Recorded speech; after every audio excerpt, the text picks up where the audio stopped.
Second top honor is contestant number 14, Mika Stephanie Arias. Congratulations, Mika.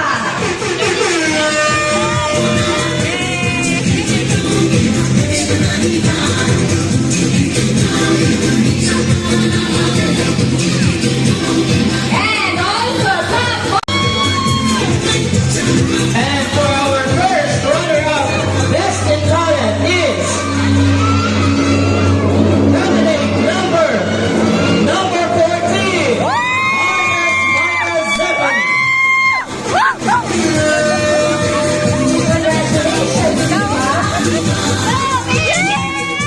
And for Best Informal Attire, the second runner-up goes to contestant number 14, Micah Zephany Arias.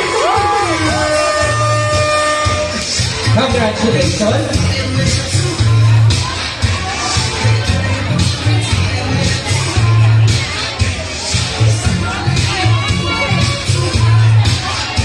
Once again po, congratulations for our Best Informal Attire, second runner-up. And we're going to proceed for the first round.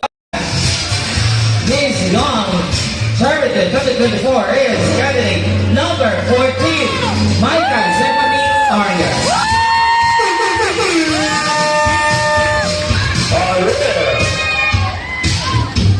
Love you, baby!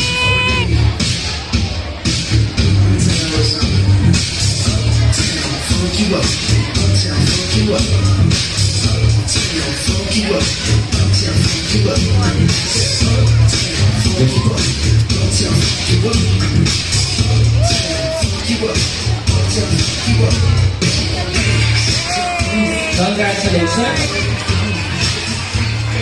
We have another Miss Young Charity